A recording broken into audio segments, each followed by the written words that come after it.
Welcome to another lick of the day. I'm Brett Papa, and I'm sorry I've been gone. I took like a 2-week break. I've been like editing this freaking awesome rhythm course coming out with Mr. Tim Pierce, and I was like, rhythm, man, what a novel concept. Not that I'm going to teach rhythm in this video, but so I took like 2 weeks off and edited and played rhythm guitar, and it was freaking awesome. So anyways, about lead guitar playing.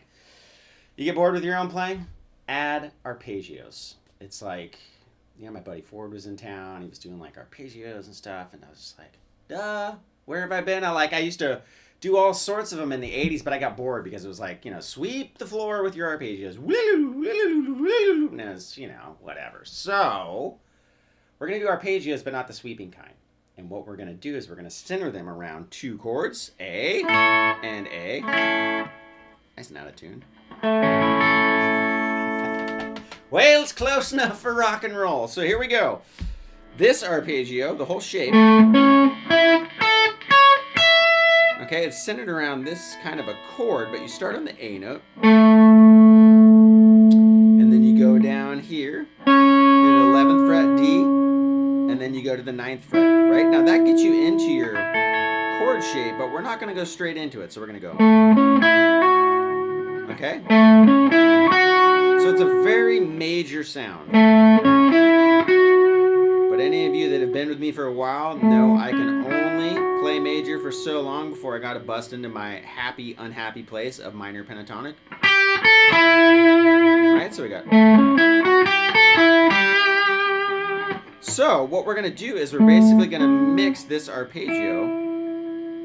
And even though I come back into it in minor pentatonic, that A note is still shared by both of the major and the minor pentatonic scales.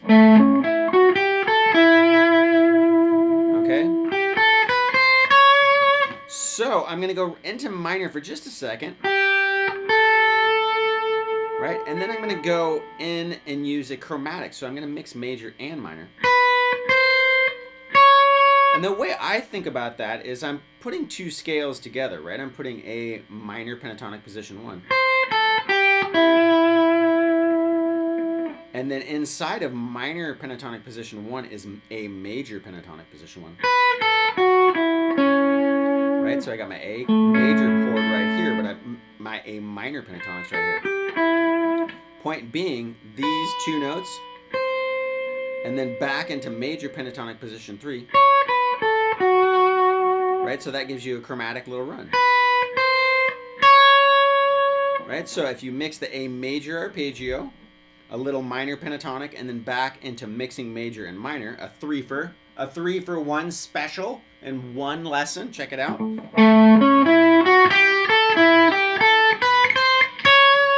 Right, so we got. Then I'm going to trace this A chord. Right? So we're going to go. And that could be minor as well, right? Or major. So we got. And that's 10 and 9. B10 and then G9. And then I'm going to. Right? Go back into mixing major and minor. And that's going to be 7, 8, 7, 9, 7. Okay, so all together we got. And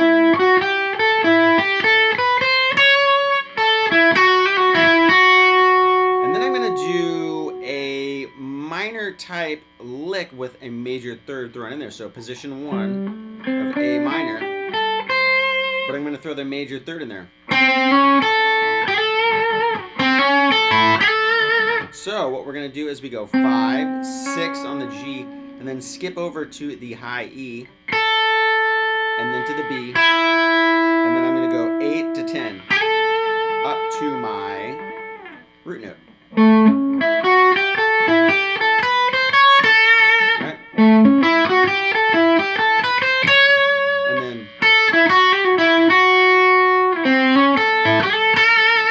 And then I'm going to go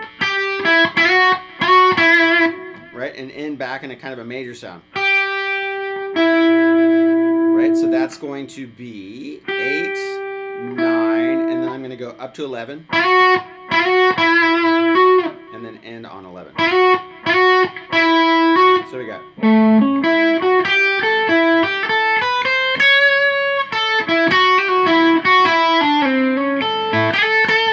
now you can go, but I on that last one went, so that was, and then I slid down and then into that leg.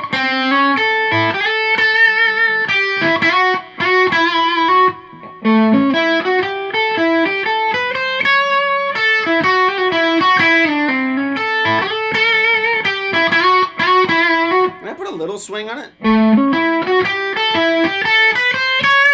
Right, so it's not straight. It's gallop. But then that'd be an Iron Maiden lesson.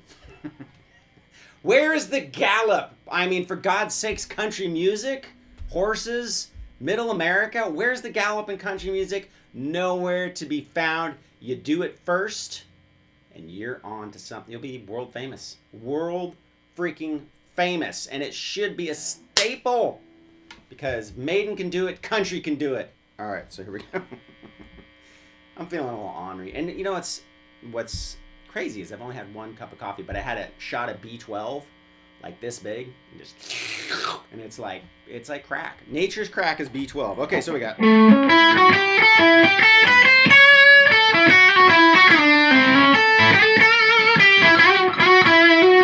Little neck pickup.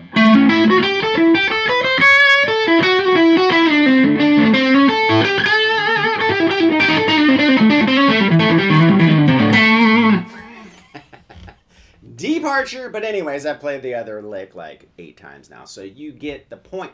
So mix in arpeggios to kind of help get you out of, in an arpeggio, in this instance,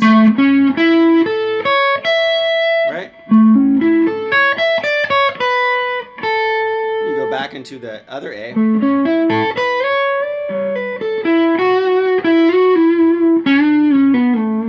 Right, can be all sorts of different things. It doesn't have to be the typical Yngwie swept arpeggio. It's just playing the notes of a chord separately is basically all an arpeggio is. But you can use those to add melody to your typical blues licks, and it takes it from sounding like typical Stevie Ray to more classic rock. Think Neil Schon and all these amazing, even David Gilmour, right? All these amazing blues rock players. They spiced up their playing with arpeggios. All those guys like Hendrix and everything, they did it too, but it just wasn't so obvious when they did it. Even Stevie Ray wasn't like an obvious 80s sweeping the floor again, but they still did it. But in classic rock, you can hear it much more pronounced. Country music, all these other jazz, you can hear them really use arpeggios, and it's a great way to not be bored with your own playing. You're like, oh wow, I actually can be melodic. What a concept. So anyways, if you like what you saw, by all means, support BrettPapa.com over there where I go deep with all this kind of stuff. There's also going to be a subscribe over here, and over there will be some other videos for you to check out. Thank you so much for your continued support. You guys are awesome. Love you. Catch you next time.